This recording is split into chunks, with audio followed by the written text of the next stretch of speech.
T6 or Harvard. Head on, they look identical. Side on, they look very similar.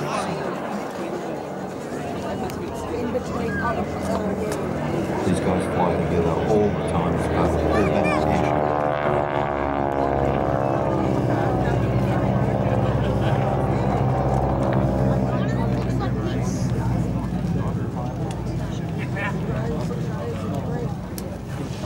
Paul brought down quite a few of his aircraft.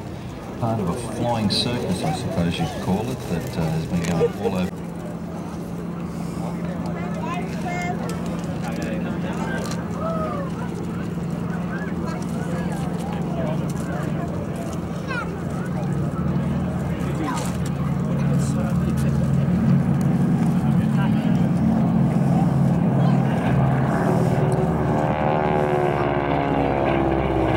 Noticing something on the side of the Wirraway there, and a blue and white circle. Now we know it's an Australian aircraft. An advanced trainer for the Royal Australian Air Force. They came out of this machine.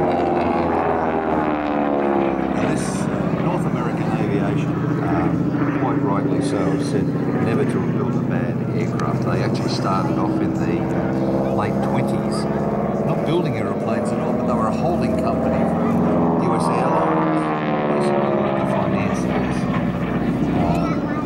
1934 they started building aircraft. They came up with a machine called the BT-9.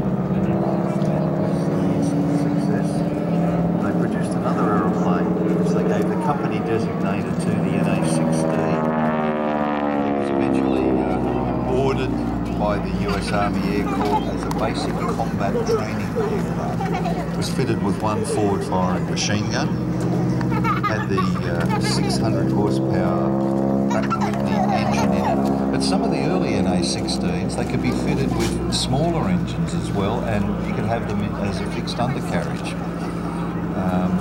This particular machine is a later model, so they were designated as the T6. Basic combat designation disappeared, and they became the T6 or the training aircraft Model 6. Over 15,000 of these produced, and these were the pilot maker for the United States military jets. The US Navy flew them as well. Absolutely. The SNJ, US Marine Corps. They were flown by our little runs of wood fabric aeroplanes, but nothing advanced. So what they did is they formed the Commonwealth Aircraft Corporation. They started to build a factory there at Fisherman's Bend on the Yarra River, which is right next to where the Westgate Bridge is these days.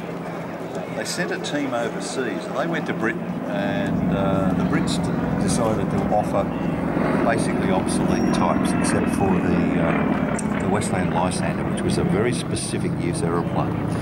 Was that a short takeoff and landing Army cooperation? Army cooperation used to advantage, dropping spies into Europe during World War II. But not quite what we needed. No, not what we wanted. A general purpose aeroplane. So they went to North America, like what they saw.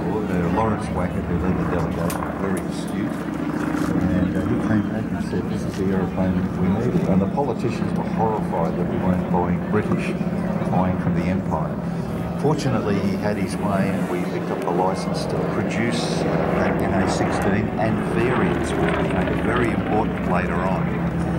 So they started building these. The first one flew in 1939 and it equipped a number of squadrons before the war broke out. You can see the aircraft. It has fabric-covered sides. Now, Buffalo, which is pretty much an obsolete fighter. 24 Squadron was up at Rabaul, and they met the Japanese.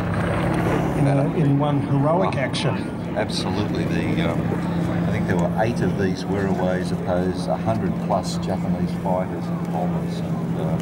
I believe the Japanese officer, or one of the Japanese officers, said it was the most impressive feat of bravery he'd ever seen. It was incredible. And speaking of battle exploits, we see a manoeuvrable aircraft, not as manoeuvrable, however, as a Japanese Zero, but on one occasion, Ando, we know the Zero came off second best. Correct. A guy called John Archer, he was flying over what they call the Gona Wreck with his observer. and a Japanese fighter, single fighter, flew underneath him, and Archer didn't hesitate. 2 rifle caliber machine guns, dived down, 1 pass, shot the aircraft down. And when he returned to his base, it was a bit of a forward base, his observer jumped out of the back before they finished taxiing, and they thought that Archer had been shot.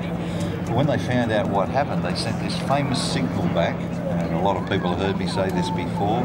Archer has shot down 1 Zeke, repeat 1 Zeke, send 6 bottles beer. Which they did, and that aircraft still exists now. It survived post-war training use in the RAAF, and it's now in the Australian War Memorial. Where it belongs.